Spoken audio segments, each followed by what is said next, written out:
നിങ്ങളുടെ favourite shows ഇനി ഒരിക്കലും മിസ്സാവില്ല. ഇപ്പോൾ C5 കാണും നിങ്ങളുടെ ഫേവറേറ്റ് ഷോസ് തികച്ചും സൗജന്യമായി. എന്തൊക്കെ ചുറ്റോട് നടക്കുന്നത്? അല്ല, രാജുവിനെ കൊല്ലാൻ മാത്രം ഇത്ര ദേഷ്യാർക്ക? എനിക്കതാ മനസ്സിലാവാത്തത്. ഏറിയാൽ ഒരാഴ്ച ചെയ്തവരാരായാലും അശോക് അവരെ കണ്ടുപിടിക്കും. ചേച്ചി എന്തൊക്കെയാ ഈ പറയുന്നേ?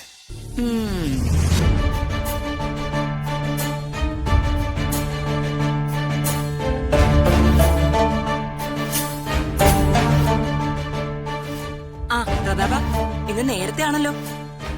ഇലക്ഷൻ വർക്കൊക്കെ ഇത്ര പെട്ടെന്ന് കഴിഞ്ഞു? ആ, കഴിഞ്ഞിട്ടില്ല ചേച്ചി. വൈകിട്ട് കുറച്ച് പ്രോഗ്രാംസ് ഉണ്ട് ടൗണിൽ. നിങ്ങൾ ഇരിക്കും. ഞാനേ പണിക്കാരോട് കരിക്കിടാൻ പറഞ്ഞിട്ടുണ്ട്. ചൂടിന് ഏറ്റവും ബെസ്റ്റ് കരിക്ക. ഈ നിർജ്ജലീകരണമൊന്നും ഉണ്ടാവില്ല. ശരീരം എപ്പോഴും കൂളായിരിക്കും. ചേച്ചി പറഞ്ഞത് കേട്ടില്ലേ? നിങ്ങൾ ഇരിക്കും. ബാക്കി പ്ലാനിംഗ് ഒക്കെ ഇനി കരിക്ക് കുടിച്ചു കഴിഞ്ഞിട്ടാവും.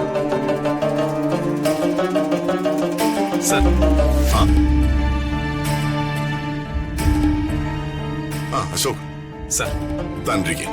Thank you sir. But no, ഞാൻ ഇരിക്കുന്നില്ല. സാർ എന്നെ ഏൽപ്പിച്ച കേസിന്റെ വളരെ പ്രധാനപ്പെട്ട ചില ലീഡ്സ് എനിക്ക് കിട്ടിയിട്ടുണ്ട്. അതൊന്ന് സാറിനോട് നേരിട്ട് കണ്ട് അറിയിച്ചിട്ട് പോകാമെന്ന് കരുതി വന്നതാണ്. ഓക്കെ, എന്താണ് തനിക്ക് കിട്ടിയ ലീഡ്സ്? അല്ല സർ, നമുക്ക് അങ്ങോട്ട് മാറി നിന്നാലും. ഏയ്, അതിന്റെ ആവശ്യമൊന്നുമില്ല.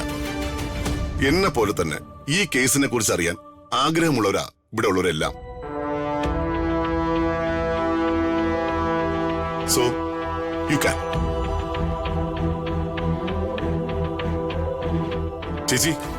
ചേച്ചിക്ക് അശോകിനെ പരിചയമില്ലേ?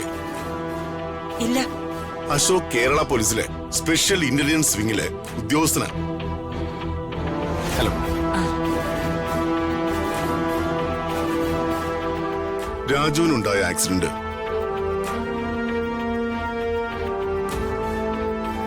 അത് ആക്സിഡന്റ് തന്നെയായിരുന്നെന്ന് എനിക്കൊരു സംശയം ഉണ്ടായിരുന്നു.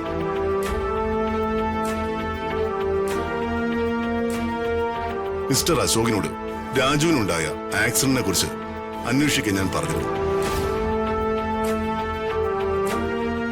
അശോക് പറയൂ. വർമ്മ സാറിന്റെ ഊഹം ശരിയായിരുന്നു. രാജുവിന് സംഭവിച്ചത് ഒരു ആക്സിഡന്റ് ആയിരുന്നില്ല.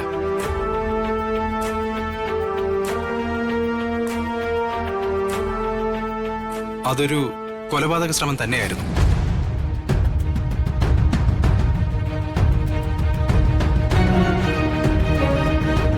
സർ, രാജുവിന് ഇടിച്ച വാഹനം ഒരു മഹാരാഷ്ട്ര രജിസ്റ്റേർഡ് കാറായിരുന്നു.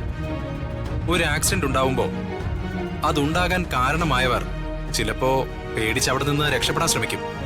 അത് സാധാരണമാണ്. പക്ഷേ സംഭവം കണ്ടുനിന്ന ദൃക്സാക്ഷികളുടെ മൊഴിയിൽ നിന്ന് മനഃപൂർവ്വം ആരോ കാറ് രാജുവിനെ ഇടിക്കാനായി ഓടിച്ചതുപോലെ തോന്നി എന്നാണ് മനസ്സിലാക്കാനായത്.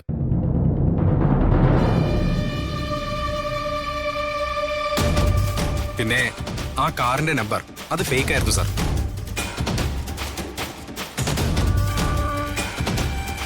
ആ കാറിലുണ്ടായിരുന്ന വെഹിക്കിൾ നമ്പർ അത് കൊച്ചി സ്വദേശിനിയായ ഒരു സ്ത്രീയുടെ സ്കൂട്ടറിന്റെ നമ്പറാണ്.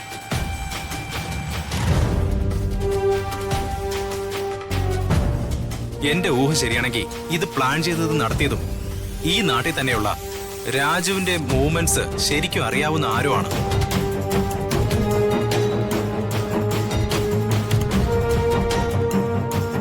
രാജു, തനിക്കാരെങ്കിലും സംശയമുണ്ടോ?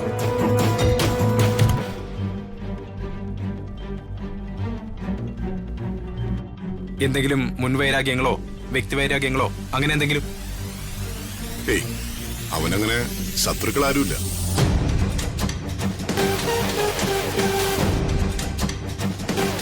എനിക്ക് തോന്നുന്നത് രാജു വീണ്ടും എന്റെ ഒപ്പം വന്നതും ഇലക്ഷൻ വർക്കിന് ജോയിൻ ചെയ്തതും ഇഷ്ടപ്പെടാതെ ആരോ ചെയ്തതാണെന്നാണ്.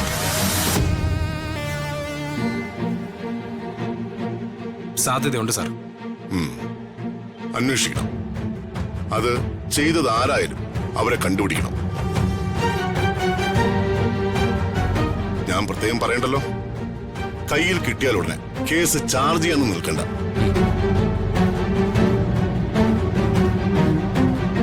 തോലുരിച്ചേക്കണം. സാർ, ബാക്കി ഞാൻ നോക്കിക്കൊള്ളാം. അത് ഞാൻ ഏറ്റു സാർ. ഓക്കെ.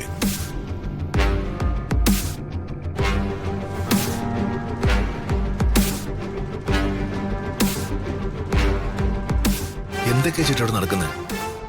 അല്ല, രാജുവിനെ കൊല്ലാനും മാത്രം ഇത്ര ദേഷ്യം ആർക്കാ? എനിക്കതാ മനസ്സിലാവാത്തത്. ഏറിയാൽ ഒരാഴ്ച ചെയ്തവരാരായാലും അശോക് അവരെ കണ്ടുപിടിക്കും.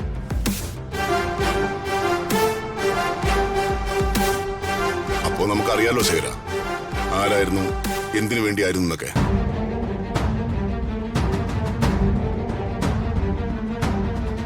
രാജു, സർ, നീ ഒന്ന് സൂക്ഷിക്കണം.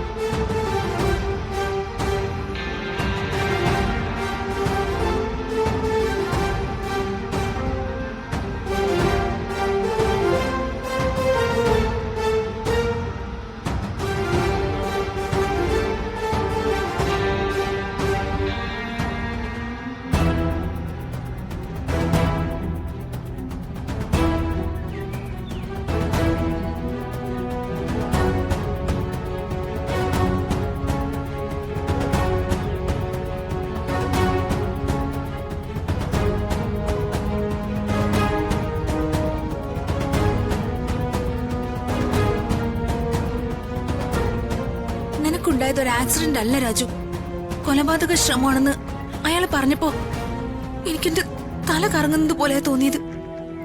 എന്തൊക്കെയാ രാജു നമ്മൾ അറിയാതെ നമുക്ക് ചുറ്റും നടക്കുന്നത്? നമ്മളൊന്നും അറിയുന്നില്ലെന്നേ ഉള്ളൂ ഋതിക മാഡം.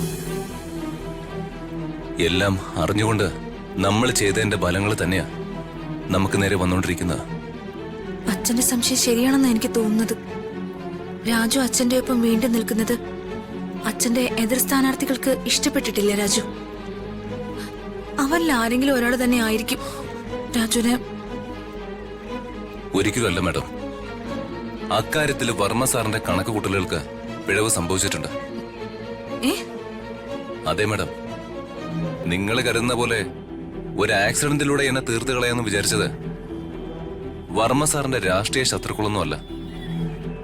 പിന്നെ ആ പോലീസ് ഉദ്യോഗസ്ഥൻ ആക്സിഡന്റിനെ കുറിച്ച് സംസാരിച്ചപ്പോ ദീപകിന്റെ മുഖഭാവം ഋതിക മേഡം ശ്രദ്ധിച്ചായിരുന്നോ?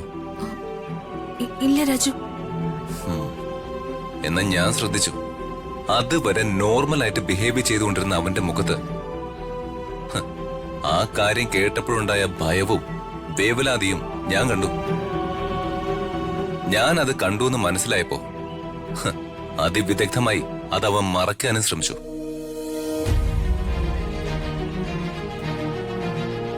രാജു പറയുന്നത് സത്യമാണെങ്കിൽ നമുക്കിത് എത്രയും പെട്ടെന്ന് അച്ഛനെ അറിയിക്കണം. ഡൗൺലോഡ് ചെയ്യൂ C5 ആപ്പ്. കാണൂ എല്ലാ എപ്പിസോഡുകളും സൗജന്യമായി.